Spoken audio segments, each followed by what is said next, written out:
ಯಾರು ಈವರೆಗೆ first round counselling ಅಲ್ಲಿ ಪಾರ್ಟಿಸಿಪೇಟ್ ಮಾಡಿಲ್ಲ, ಫಸ್ಟ್ ರೌಂಡ್ ಸಂದರ್ಭದಲ್ಲಿ ರಿಲೀಸ್ ಮಾಡುವಂತಹ ವೆರಿಫಿಕೇಶನ್ ಸ್ಲಿಪ್ ಕೂಡ ಡೌನ್ಲೋಡ್ ಮಾಡ್ಕೊಂಡಿಲ್ಲ.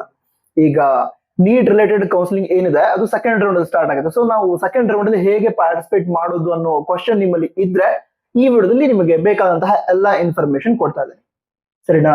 ಮೊದಲನೇದಾಗಿ ಈಗ NEET related MBBS, BDS, AYUSH ಕೋರ್ಸ್ಗಳ ಆಪ್ಷನ್ ಎಂಟ್ರಿ ಆಗಿರುವಂತಹ ಕೌನ್ಸಿಲಿಂಗ್ ಇದುವರೆಗೆ ಕರ್ನಾಟಕದಲ್ಲಿ ಸ್ಟಾರ್ಟ್ ಆಗಿಲ್ಲ, ಸರಿನಾ? ಸೊ ಈಗ ರಿಜಿಸ್ಟ್ರೇಷನ್ ಸ್ಟಾರ್ಟ್ ಆಗಿದೆ. ಯಾರು ಈ ಹಿಂದೆ KCET ಅಪ್ಲೈ ಮಾಡಿರ್ಲಿಲ್ವೋ ಅವರು ರಿಜಿಸ್ಟ್ರೇಷನ್ ಮಾಡಬಹುದು. ನಂತರ ರಿಜಿಸ್ಟ್ರೇಷನ್ ಮಾಡ್ಕೊಳ್ಳೋದಕ್ಕೆ ಲಾಸ್ಟ್ ಡೇಟ್ ಜುಲೈ 30 ಅಂತ ಹೇಳಿದಾರೆ. ಸೊ ಅದಕ್ಕಿಂತ ಮೊದಲು ರಿಜಿಸ್ಟ್ರೇಷನ್ ಮಾಡ್ಕೋಬೇಕು. ಯಾರು ಅಂತ ಹೇಳಿದ್ರೆ ಈ ಹಿಂದೆ KCET ಅಪ್ಲೈ ಮಾಡಿಲ್ಲ ಅವರು ಮಾತ್ರ.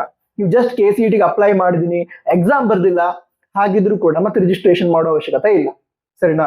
ನಾನು KCET ಅಪ್ಲೈ ಮಾಡಿದ್ದೆ, ಎಕ್ಸಾಮ್ ಬರ್ದಿದ್ದೆ, ಕೌನ್ಸಿಲಿಂಗ್ ಅಲ್ಲಿ ಪಾರ್ಟಿಸಿಪೇಟ್ ಮಾಡಿಲ್ಲ, ಹಾಗಿದ್ರು ಕೂಡ ನೀವು ಮತ್ತೆ ರಿಜಿಸ್ಟ್ರೇಷನ್ ಮಾಡೋ ಅವಶ್ಯಕತೆ ಇಲ್ಲ, ಸರಿನಾ? ಹಾಗಿದ್ರೆ ಯಾರು KCET ಈ ಹಿಂದೆನೆ ಅಪ್ಲೈ ಮಾಡಿದ್ರಿ ಅವರಿಗಿರುವಂತಹ ನೆಕ್ಸ್ಟ್ ಪ್ರಾಸೆಸ್ ಏನು ಅಂತ ಹೇಳಿದ್ರೆ ನಿಮ್ಮ ನೀಟ್ ರೋಲ್ ನಂಬರ್ ಎಂಟರ್ ಮಾಡ್ಬೇಕು, ಸರಿನಾ? ನಿಮ್ಮ ನೀಟ್ ರೋಲ್ ನಂಬರ್ ಎಂಟರ್ ಮಾಡ್ತೀರಾ. ಆಗ ಕೇದವರು ನಿಮ್ಮ ಅಪ್ಲಿಕೇಶನ್ ಡೀಟೇಲ್ಸ್ ಏನಿದೆ ಅದ್ರ ಜೊತೆಗೆ ನಿಮ್ಮ ನೀಟ್ ಡೀಟೇಲ್ಸ್ ಅನ್ನು ಕೂಡ ಆಡ್ ಮಾಡ್ತಾರೆ. ಅಂದ್ರೆ ನಿಮ್ಮ NEET all India rank, NEET roll number ಇದನ್ನೆಲ್ಲ ಆಡ್ ಮಾಡ್ಕೋತಾರೆ, ಸರಿನಾ? ಅದ್ರ ನಂತರ ವೆರಿಫಿಕೇಶನ್ ಸ್ಲಿಪ್ ರಿಲೀಸ್ ಮಾಡ್ತಾರೆ.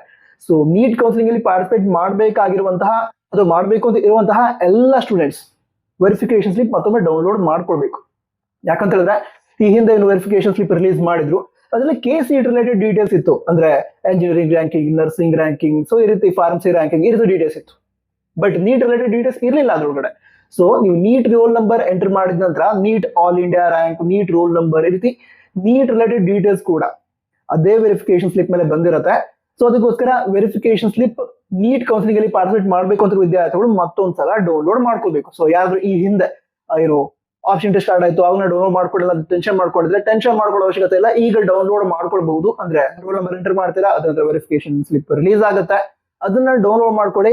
ಡೌನ್ಲೋಡ್ ಮಾಡ್ಕೊಂಡು ಅದರ ನಂತರ ಆಪ್ಷನ್ ಎಂಟ್ರಿ ಸ್ಟಾರ್ಟ್ ಆಗುತ್ತೆ, ಸರಿನಾ? ಆಪ್ಷನ್ ಎಂಟ್ರಿ ಸ್ಟಾರ್ಟ್ ಆಗುತ್ತೆ.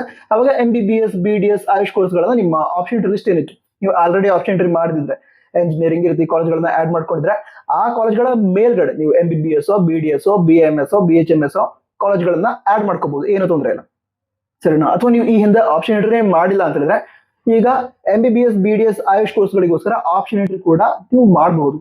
ಇದಕ್ಕೆಲ್ಲ ಡೇಟ್ ಅನೌನ್ಸ್ ಆಗ್ಬೇಕು. ಅನೌನ್ಸ್ ಆದಂತ ಹೇಳಿರ್ತೀನಿ. ಪ್ರೊಸೀಜರ್ ಕ್ಲಿಯರ್ ಆಯ್ತು ಅನ್ಸುತ್ತೆ, ಕ್ಲಿಯರ್ ಆಯ್ತಲ್ಲ?